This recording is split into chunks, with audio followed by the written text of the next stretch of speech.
Masyarakat Indonesia pastinya optimis skuad Garuda dapat membolkan gol Australia ya. Nantinya harapannya seperti itu. Ya. Dan kita juga akan membahas mengenai hal itu. Kita panaskan dulu pagi hari ini dengan dua narasumber biar yang sudah makin hadir. seru ya nanti makin malam seru pertandingan nanti malam ya. Dengan dua narasumber yang sudah hadir di studio. Sudah ada Bang Opan Lamara, pengamat sepak bola. Selamat pagi Bang Opan. Selamat pagi Bang. Assalamualaikum. Waalaikumsalam. Dan juga Bang Peri Sandria, mantan pemain Timnas. Selamat pagi Bang Peri. Selamat pagi, Assalamualaikum. Waalaikumsalam. Maaf lahir batin. Hari ini kita tetap optimis Indonesia bisa mengalahkan Australia. Amin. Amin, harapannya seperti itu. Tapi kalau melihat peluang Indonesia melawan Australia seperti apa Bang? Dua pemain kita nih nampaknya nggak bisa turun nanti malam. Iya, Kang Ferry atau saya dulu nih? Abang dulu ya, sebelah hati dulu. Yang paling dekat ya? Paling dekat. Iya, kalau kita melihat bagaimana pertemuan kita dengan Australia dalam beberapa pertandingan sebelumnya, termasuk 2021 yang lalu, walaupun skuadnya sudah berbeda karena umurnya udah berbeda pula, harus kita akui bahwa Australia di kawasan ini, Asia Tenggara dan Australia, selain Vietnam, Thailand, Australia senantiasa menjadi momok bagi kita. Yang kedua, kalau kita merujuk pada pertemuan terakhir di tingkat senior pun, masih di Piala Asia beberapa tahun yang lalu di Qatar juga, Australia juga yang menggandaskan kita di babak 16 besar. Kemudian kalau namanya lawan yang cukup tangguh begitu ya? Sangat tangguh. Salah satu yang difavoritkan tampil juara di Qatar usia 23 kali ini adalah Australia. Nah, kemudian kalau kita melihat bagaimana penampilan kedua tim dalam 5 pertandingan terakhir, Australia lagi-lagi walaupun tidak terlalu baik, tidak terlalu bagus, tapi hasilnya jauh lebih bagus daripada Indonesia. 5 laga terakhir, Australia meraih 2 kali kemenangan, 3 kali draw, tidak pernah kalah. Sementara Indonesia di 5 laga terakhir, termasuk di kancah Asian Games beberapa tahun yang lalu, dalam 5 pertandingan terakhir timnas usia 23 Indonesia, kita hanya meraih 1 kemenangan dan 4 diantaranya kekalahan. Satu-satunya kemenangan adalah uji coba melawan Uni Emirat Arab beberapa hari yang lalu, mana saat itu kita unggul tipis ya.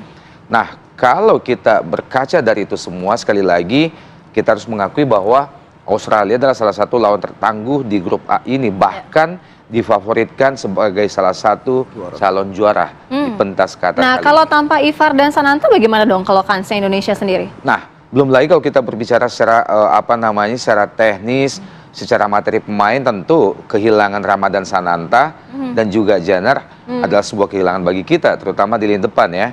Karena tanpa Sananta praktis kita hanya akan mengandalkan Hoki Caraka dan juga Serair di depan sebagai pemain yang belum sempat diturunkan kemarin. Mudah-mudahan dari berita yang kita dapatkan per pagi ini, konon Justin Jabner itu sudah akan tiba dan bergabung di Qatar dengan teman-temannya dari Jepang, terbang langsung, mudah-mudahan bisa. Satu-satunya yang kita khawatirkan adalah kebugarannya, karena di laga terakhir kemarin bersama timnya di Jepang, dia dimainkan full, kemudian setelah itu katanya langsung berangkat ke bandara dan terbang menyusul ke Qatar. Artinya tidak ada waktu yang cukup baginya untuk istirahat. Tapi kita yakin Hafner adalah seorang pemain profesional. Cukup fit untuk menghadapi laga nanti malam ya. Betul, Sintayong juga sangat mengenalnya. Kemampuannya tentu sangat diandalkan untuk. Kalau dari Bang Peri sendiri pengalaman Bang dari tim kuat yang Asia seperti Australia dan Jordania ini bagaimana kira-kira kans Indonesia? Sepengalaman saya waktu lawan Australia itu, waktu itu kita di-quote oleh pemain-pemain dari tim muda Primavera waktu itu ya.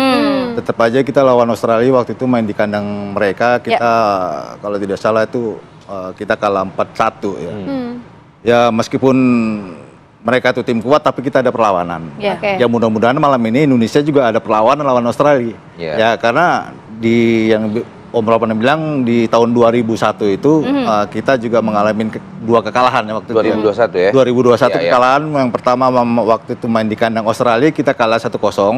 Main di kandang kita kalah 2-3. Jadi ini juga suatu pembelajaran buat Sintayong dan anak-anak di tim U23 untuk nanti malam bagaimana caranya untuk bisa memenangkan pertandingan melawan tim yang kuat ini. Nah, itu apalagi juga Australia juga ingin cari poin penuh ya. Betul.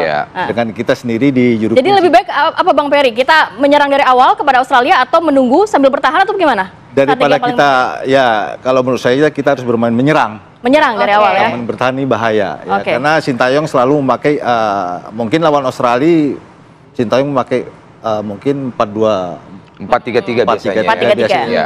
Atau 3-4-3 ya. Yang saya lihat dia pakai sekarang mungkin 3-4-2-1. Iya. Bermain dengan counter. Tapi cukup menyerang nggak saat melawan Qatar kemarin? Atau lebih harus lebih agresif lagi? Kalau saya melihat kemarin lawan Qatar kayaknya untuk penyerangan bisa dilihat beberapa kali penyerangan hanya 2 atau 3 kali penyerangan. Dan selalu juga pemain-pemain kita sendiri juga tidak disiplin menjaga lawan. Jadi lawan itu kalau kita lihat kemarin itu lawan Qatar itu mereka tuh enak pegang bola, enak kontrol bola, sedangkan kita begitu terima bola hilang, terima bola hilang. Dan ini juga kita tidak bisa menyalahkan sepenuhnya wasit. Ya ini kemarin itu kontroversial dengan wasit. Ya kalau bicara wasit untuk tuan rumah itu wajar, ya sah-sah aja kan gitu. Tapi harapan saya untuk malam ini bagaimana anak-anak timnas ini bisa bekerja keras. Nah, Bang Peri berbicara mengenai kerja keras, ini mental juga harus dijaga. Bagaimana cara mental anak-anak timnas ini bisa bangkit lagi setelah kemarin kalah begitu? Ya ini semuanya memang tergantung mental. Ya kayak kemarin kita begitu kebobolan 1 mental kita down. Iya. Seperti kita kalau bicara tentara itu ya mental seperti tentara gitu lah. Meskipun kita kalah kita harus tetap berjuang bagaimana bisa memenangkan, ya kalau mau kalah sekalian kan gitu. Jadi tetap mental ini nomor 1. Iya.